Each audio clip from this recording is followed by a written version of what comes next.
Hey, what's cracking, slacking, cool cats?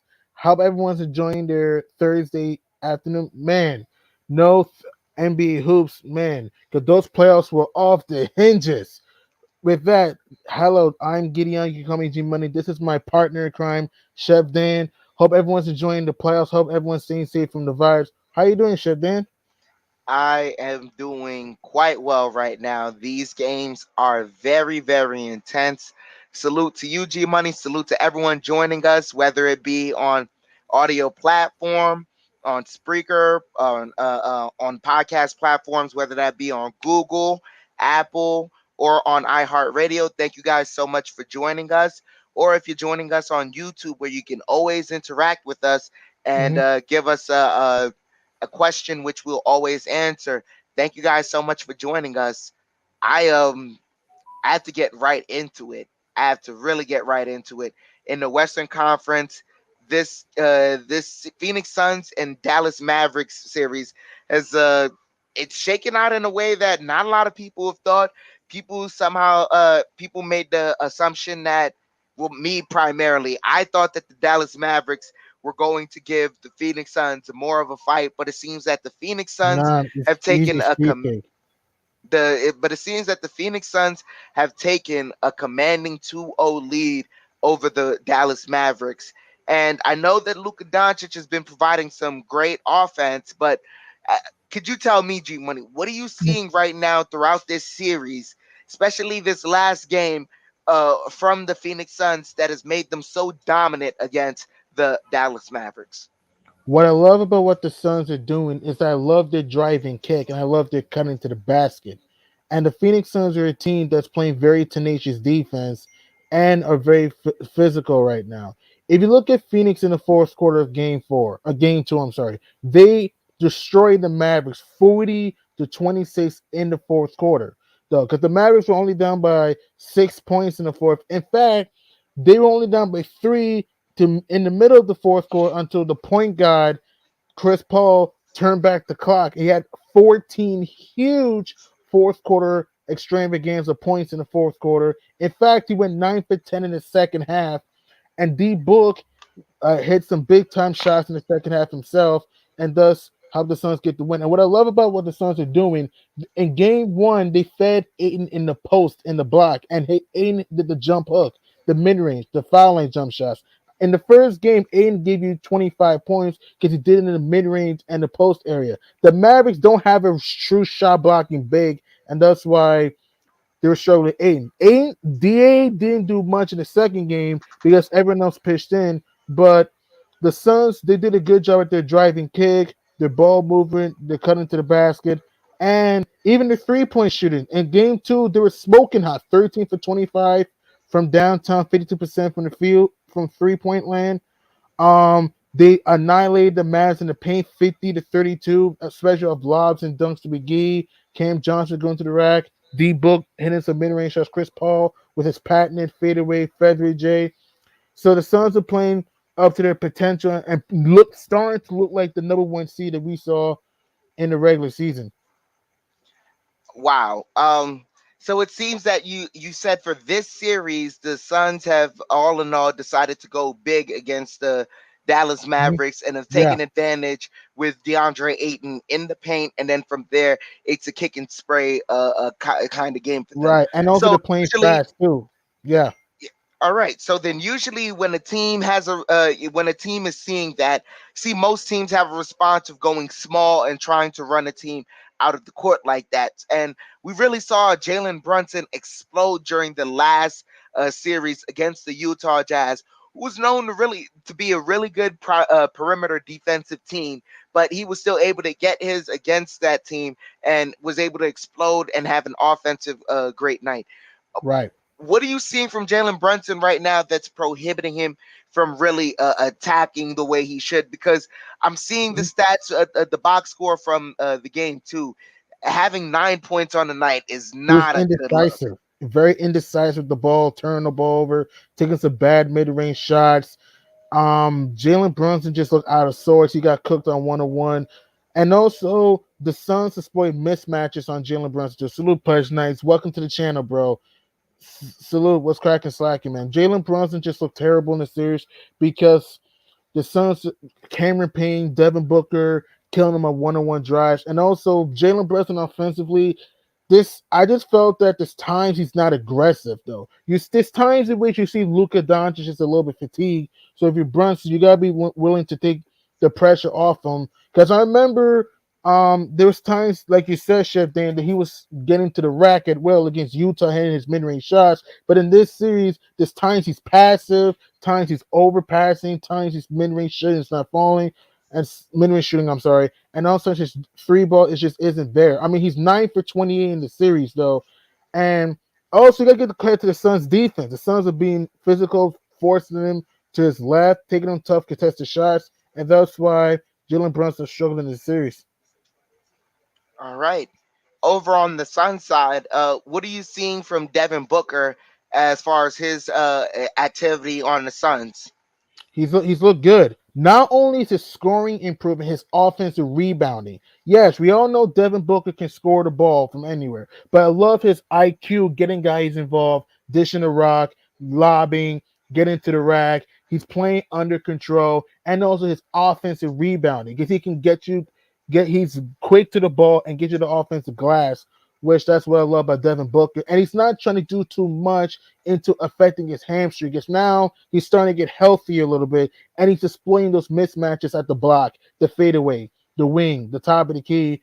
And that's why he's looked really, really explosive. The book has not been closed yet. And if Devin Booker can continue to exert himself, the Suns will be a tough team to beat. All right. So we see this series right now. The Suns have a commanding lead of 2-0. The series is going to take place. Next game is going to be in Dallas. So Dallas hoping to at least try and steal one of these home games as to avoid a sweep. We're going to move on from that series onto the next Western Conference series here in this semifinals. It's tied up here, Whew, 1-1, spicy. with the Memphis Grizzlies and the Golden State Warriors.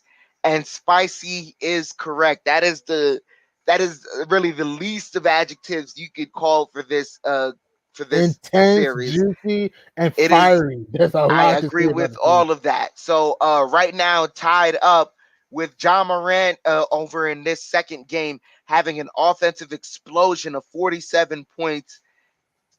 What are you seeing from this series right now as to how they're playing these games and what's going on here?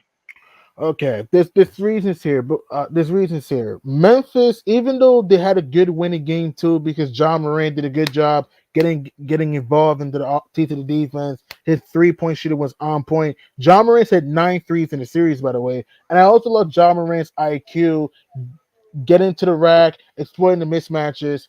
His floater game's been working. But the problem the Grizz have to solve, they gotta fix their rebounding and their points in the paint. Memphis is the strongest team. Yes, the Warriors are a pretty good rebounding team themselves, but the Warriors are smaller. The Grizz have Jaren Jackson, Brandon Clark, Tillman.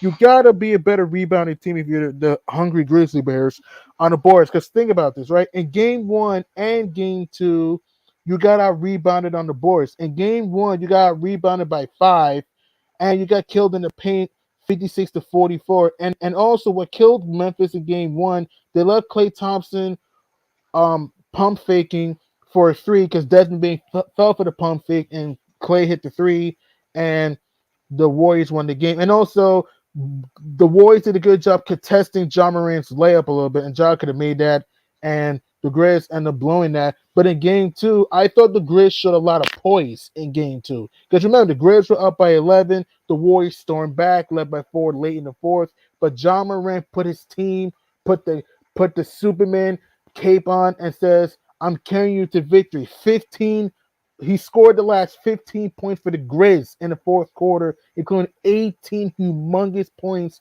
in the final stanza. The fourth quarter is the money quarter. It's the clutch quarter.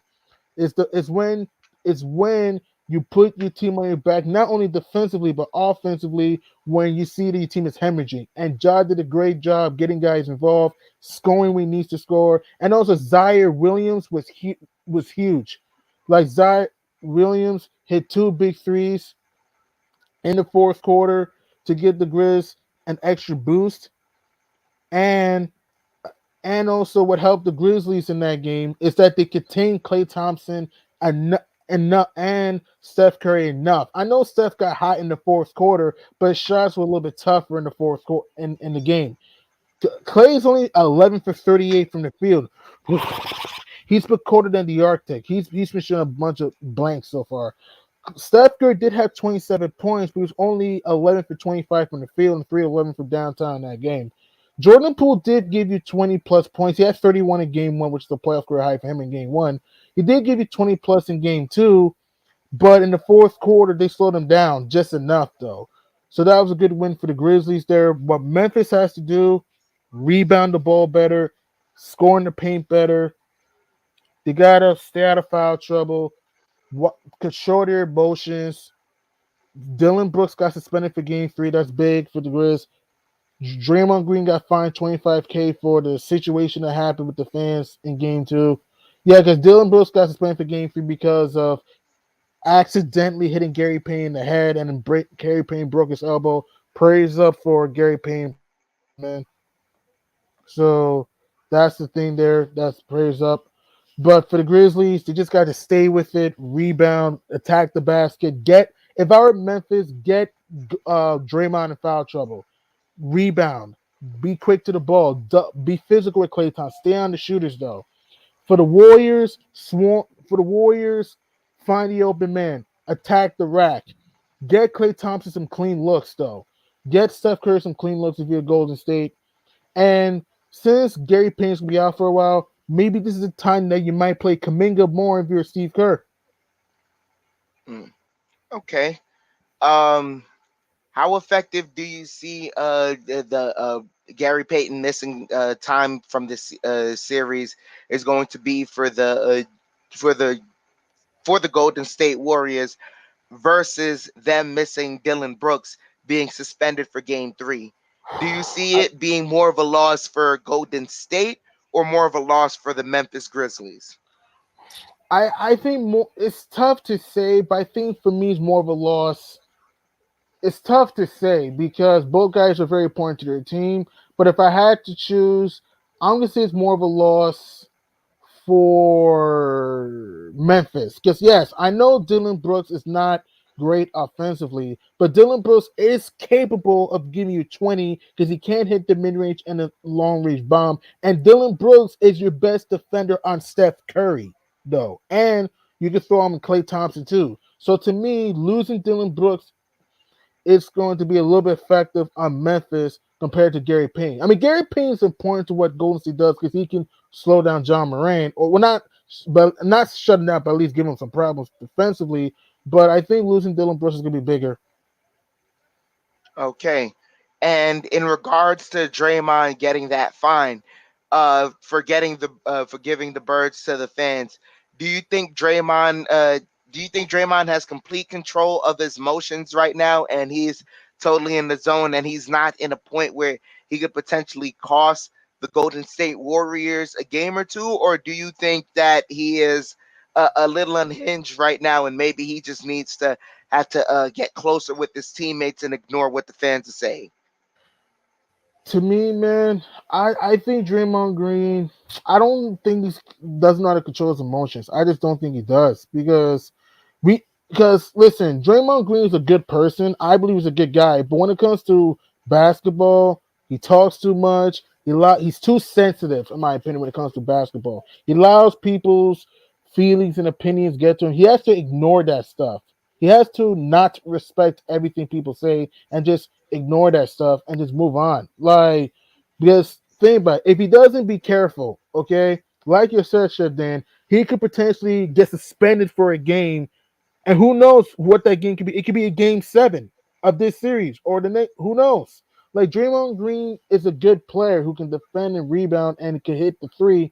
But to me, I don't think Draymond Green, I don't see him controlling his emotions. I just don't. I just don't see it because this is why I try to tell people he's a very competitive player, very feisty guy that doesn't take anyone's stuff, you know what, for anything. And don't be surprised if he costs his team in the series, though. Because don't forget this too, Chef Dan. Memphis is physical. Memphis can get into his head too. Mm. All right, so we'll see. A lot of people have been making a big deal about Memphis not having the playoff experience that Golden State does. And you lose Dylan Brooks, who's part of the core. Like you said, I think that may be a bigger loss for Memphis than Golden State. But if there's ever a time to gain that experience, it's now during the playoffs. We Mm-hmm. could move on really from this to the next series over in the Eastern Conference because this is uh this is a series that you and I both predicted could potentially end up in a sweep, and it's kind of gearing towards that way. In the Eastern semifinals, the Miami Heat defeated the 76ers 119 to 103. Mm-hmm. They lead the series 2-0. Mm-hmm. And man, you got to tell me from the Miami Heat's perspective, what are you seeing in their style of play that's really helping them take such a commanding lead over the 76ers? Getting into, they're doing a good job getting the ball out of James Harden's hands, double teaming him, soaring to the perimeter of Danny Green. Danny Green's only hit 2 threes. Danny Green's only 2 of 14 from downtown in the series. And also, what I love what Miami's doing, I love their depth. I love the Heat depth off the bench. I mean, look at this. In game 1, Tyler Hero was a superhero. 25 off the pine. 25 big points for the 6th man of the year. Tyler Hero, who was just on fire, hitting mid-range shots, 3 balls. He was locked in game 1. And what I love about Miami in game 1, they out rebounded Sixers by 10, especially on defensive glass. They out assisted Philadelphia. And what helped Miami in that game, they outscored them in the paint 52-46. And without Joel Embiid, yes, I know without Joel Embiid, you lose a guy that can score in the block, that can hit the mid-range shot, that can hit the three, that can guard the paint.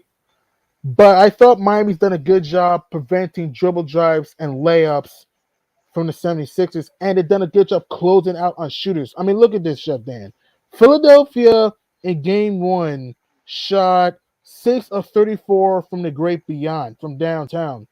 Oof, that's colder than the Arctic. In game 2, Philly only shot 8 of 30 from 3-point land. That's even colder. And what helped Miami in game 2, they were smoking the course, 14 of 29 from 3. They got open catch and shoot looks. Bam Adebayo was huge in game 2, 23 points, 7 of 11 from the field. He did it on drop steps, mid-range shooting, dunks, slice to the rack. He was phenomenal. They out rebounded Sixers again by 10. They had 8 more assists than Philadelphia. They did get killed. Philly did have 12 more points in the paint, but it didn't really matter too much because they killed them on the boards, they killed them in the paint, and also I loved how they were getting into the passing lanes. Tucker, Butler, Bam, everyone getting into the passing lanes. And what helped Miami too, into why the Miami Heat are been dominant in the series, they had 13, 15, 31, 50. They had 50 bench points in game 2, 50 plus bench points in game 2, which was huge for them because Miami has one of the deepest benches in the league. I mean, look at this shit, Dan. 18 off the bench for Hero, 19 for Oladipo, had 10 in the fourth quarter. You had 7 for Deadman, 6 for Caleb Martin, though. You had multiple big block shots. Gabe Vincent gave you some good minutes out there. Jimmy Butler gave you 22 points and 12 assists. Did a good job with his give and goes, bounce passing. His mid range shooting was just on fire. He even hit a splash cash from downtown. So Miami right now is taking care of Philadelphia. This has been virtually a predictable series. There's almost no point of watching because you kind of know who's going to win. And look, Joel Embiid, I heard that he might be out for Game 3, which is big news if you're Philadelphia. But if you're Philadelphia, if they're going to have any chance to at least make this competitive, you need all hands on deck. You need Harden to be aggressive. I'm not asking James Harden to drop 35 or more, 40 or more, but he needs to be aggressive early. And also, other guys have to pitch in. All right. So over like just like you said, over on the 76ers side, there's been a lot of discussion right now in regards to James Harden that you just brought up. Some are Hmm. saying that it's the defense of the Miami Heat. That's the Hmm. reason why he can't get a shot off. Some are saying that it's because he's lost a step, that he's not who he once was, and that's why he can't really get it. Some are even downright questioning Doc's coaching and what he can do. What do you see right now with James Harden? Like, do you think it's any one of those things? Is it a combination of them? Like, do you really think we're seeing the degradation of a scoring superstar like James Harden? Because the other Right. aspect that some people are saying is that maybe he's not as aggressive as he once was, and he's trying to share the game with Tyrese Maxey and Tobias Harris. But at the end of the day, if you're gonna go down, you might as well go down gunning. Am I right? Right, I agree. To me, it's a combination of everything. It's everything. One, he's aging. James Harden's aging. He's not the same slicky beard that can get to the rack, that can throw it down, that can hit the mid range shot at will like he used to do. The deadly step back that he used to do back in Houston. Also, like you said, Chef Dan, the Miami defense is very physical, preventing his drives. You want to hear this, Chef Dan? James Harden has 8 points in the second half combined, 2 of 9 in the second half Mm. combined in the series. That is horrible. That is ghastly. That is gobsmacking. Like if Philly's got any chance in this series, he has to be aggressive. It's not that he's missing shots. He's not been aggressive. I understand he's a good playmaker that can get guys involved. That's fine, but he has to be willing to drive to the lane, get yourself to the line, utilize the mid range. Don't just go for the step back three because 2 for 9 the second half is unacceptable. And also Doc Rivers needs to draw plays to get him some open looks. Though I don't know why Doc Rivers doesn't draw plays to give him some open looks too. So to me, it's a combination of everything. The age, because when you get older and older, you don't have the same lift in your athleticism or your jump shot like you used to have when you're in your prime. Also, the Miami defense, because they've done a good job preventing all this driving to the basket, and also Harden himself not being willing to assert himself early and late too. Okay, so when you're saying Doc Rivers should draw up some plays for him, we've known that James Harden isn't necessarily an off-ball player. So if you're sitting in Doc Rivers' shoes, how are you going to get James to try and become that off-ball player? Because you know it takes a certain amount of stamina and Mhm. and court energy to move and find a way to get yourself open. And we know that James is suspect with that hamstring. Well, what type of plays are you exactly drawing up to get James Harden open? Maybe you can do more give and goes, maybe more screen rolls. I would do more give and go screen rolls for James Harden. Maybe some pick and pop open for three or at the mid range for James Harden to give him some open looks though. Because again, I understand Harden's an ISO guy. We all know that. But as we all witnessing, the ISO ball is not working. So if I were Doc Rivers, you should consider doing some run some plays for giving goes for him to go to the layup line, uh, or give him some freelance to attack the basket, or some pick and pops or screen rolls for him to get some good looks either at the mid range area, really more at the elbow, or or at the three though. That's what I would run because the whole iso ball dribble, wasting the shot clock. Miami's gonna keep forcing him to doing that though. Because remember, Miami can also force him to tough contested shots, especially Jimmy Butler when he's on him. All right.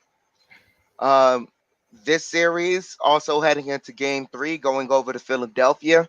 Going to see if Philadelphia can try and avoid a sweep here with Joel Embiid possibly out the game three. It's all on the line for them. They got to figure it out. Let's move on, though, over to the next series in the Eastern Conference semifinals, where the Boston Celtics routed the Milwaukee Bucks 109-86. And was this a game? Excuse me, give me one moment.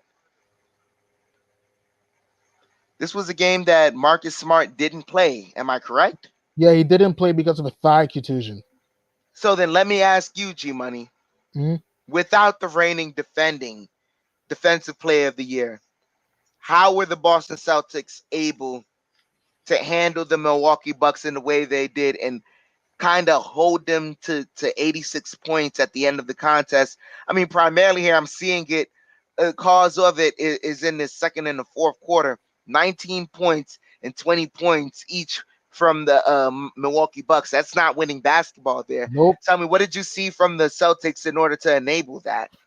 Well, I could give you one thing. The Milwaukee Bucks with the Milwaukee Bricks on in game two. They only hit 3 out of 18 from the great beyond. While the Boston Celtics hit 20 hit a franchise playoff record 20 from long range out of 43 attempts in game two. That's a 51-point difference from the 3 point line. I think that's the second highest in playoff history in 3 point difference, though. That is horrible of your Milwaukee.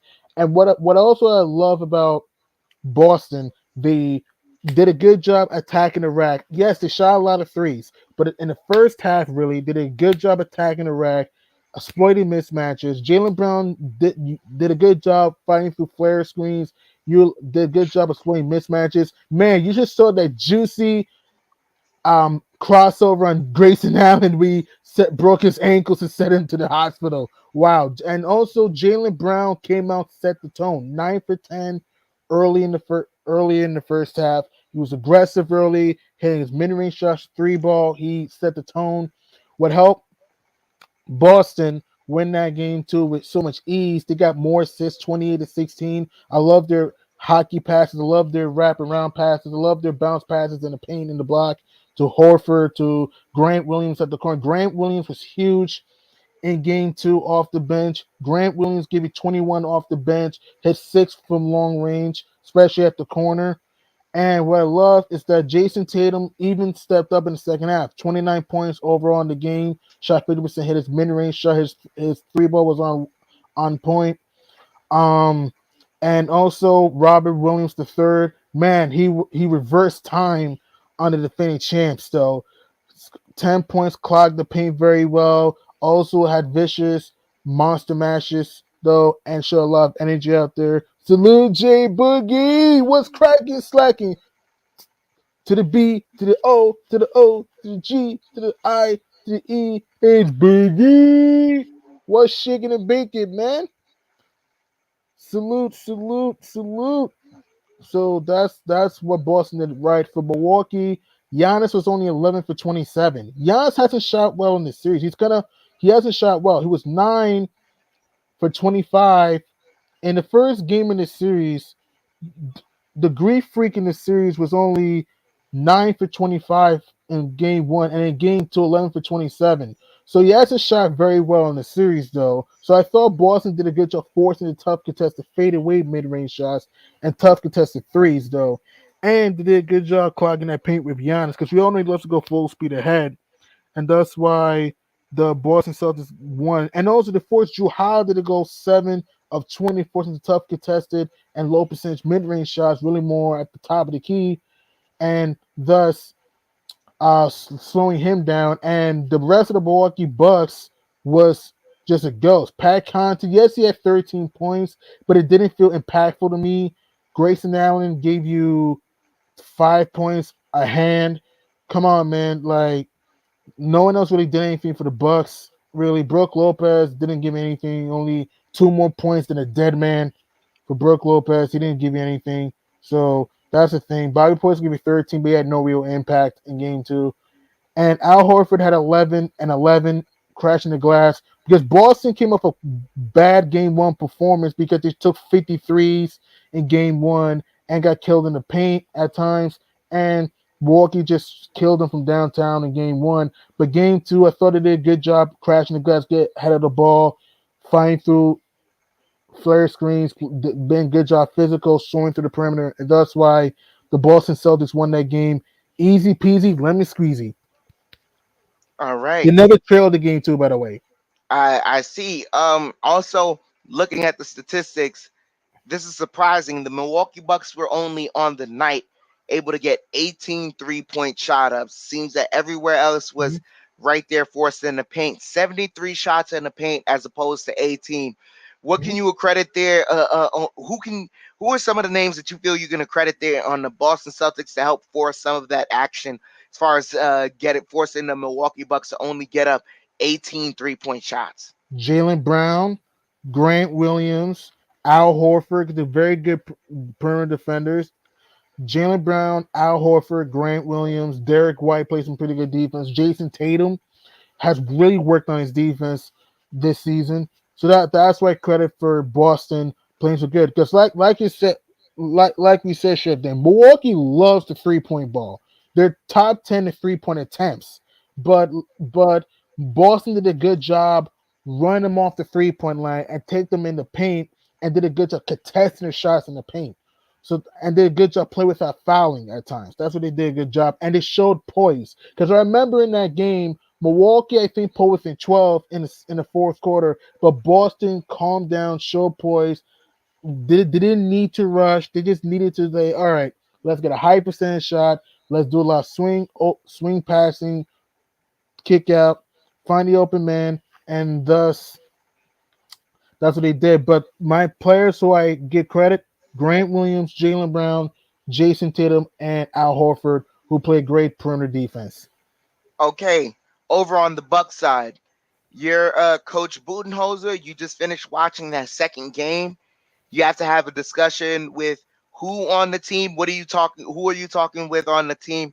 And what's the tone you're setting for game three in order to help, try and take a lead here, a commanding lead? For me, I'm gonna talk with everyone. For me personally, it's everybody. Everyone should have a meeting to talk about what we need to do. Here's what you can do if you're Budenholzer. Give Giannis you know, some set screens for him to drive to the lane. If you're right, try to draw up some plays, give him some set screens for Giannis to drive to the lane. And also, what Milwaukee can do if they want to get open looks, do more pick and pop and you know screen rolls to get open looks really more at the corner at the wing because that's what Milwaukee likes to do. Give Grayson Allen some open looks, Pat Connaughton some open looks, Javon Carter some open looks at the wing though. And if you Drew Holiday, yes, we all know he can hit the three, but use more of he utilize the mid range, back down, post back down the paint though. He can do that sometimes. When you see a mismatch, back down the paint though. If you Drew Holiday though, so if I were the Budenholzer, I'll tell my team, hey, let's set some set screens in the block to get Giannis in the block in the middle to get Giannis some baseline cuts for him to get some layups and dunks. And also, Boston's going to dare him to shoot the ball. So if you're Giannis, you better get your jumper wet. You calm down, you shoot it, put your ball in your palm, and shoot it with ease like this and let the follow through go and hope it goes in and just shoot with confidence though. And get yourself to the line, Jans. Get yourself to the line. Don't worry about get yourself to the line. Make your free throws in close games and just protect the rim like usual. For Drew Holiday, back in the paint, utilize the mid-range shot. And also defensively, Boston has to stay on Boston man to man. I felt they didn't do a good job closing out on shooters at all. I saw too many times they were late on closeouts. they were ball watching, and that's why they got burned into grits. The Boston Celtics made the Milwaukee Bucks look like Bambi in Game Two. Mm, okay. So it seems like Boston has figured out something to do here. Maybe they can repeat the success onto game three. And if not, the Milwaukee Bucks have something to revert to back in game one. Mm-hmm. All in all, like you said, it has been quite a spicy, intense playoffs between what the Golden State Warriors and the Memphis Grizzlies are going through, as far as showing us how intense a playoff series Mm-hmm. can truly be between two teams that genuinely want to eliminate each other.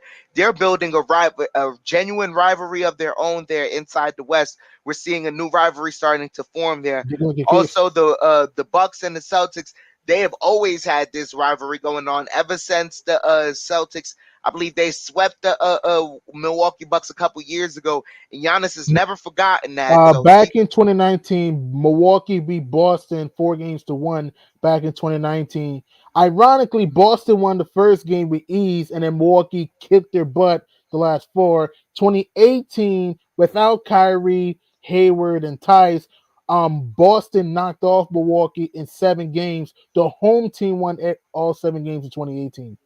mm, In fact, I think Boston is 5-2 against Milwaukee all time in the playoffs, and the 7 times they met in the postseason. So this is the 8th time they met in the postseason between Milwaukee and Boston. So whoever wins this series is more than likely to take on Miami, which will be a spicy Eastern Conference Finals. We don't want to go too far ahead, but you know what I mean. And for Memphis and Golden State, by the way, it's the first time since 2015 that the Grizz and the Warriors will see each other, because I remember the Warriors beat the Grizz in 6. The Warriors won the first game that year. The Grizz were up one of the next two, and then the Warriors the last three, and then they end up going to the conference final, and then you don't know what happened. They end up winning the chip. So my final thoughts: it's been a juicy, spicy playoffs. It's been amazing. A lot of storylines, some dud series here and there. A lot of teams have to get their head out their butt. The Mavs, the Sixers have to wake up starting tomorrow, because tomorrow you can watch Game 3 between Miami and Philly if you want to. Phoenix and Dallas on ESPN. And on ABC on Saturday, you can watch Boston, Milwaukee, 3:30. And then you have Memphis and Golden State at 3:30 on ABC. So those are things that the playoffs have been very interesting, very fun, juicy, very intense, very high pressure, very intriguing though, because the playoffs, I always say, bring the best out of you to know what you can do to improve your team and you even yourself though, because you never know if you're gonna have this opportunity again. So a lot of these teams have an opportunity to write their name on NBA lore forever, and a lot of teams have opportunities to redeem themselves going forward. most definitely. Now you're at the semifinals. You've already come this far. Why not try and take the whole thing? That's what Mhm. every team is thinking right now. You love it. The intensity, it's being displayed here in every game. We love it so much. Thank you to the NBA and for the respective teams for giving out their effort. But for myself, from G Money, I want to Mhm. say thank you all. Thank you, everyone in the comment section. Thank you Thank you, guys on the everybody. YouTube for joining us. Jay Boogie, the closer, thank you so much for joining us. Pudge Nice, thank you so much. To the Jedi, thank you so much. And I hope you guys enjoy these playoff games going down tomorrow. Peace. Peace. Stay safe and stay healthy.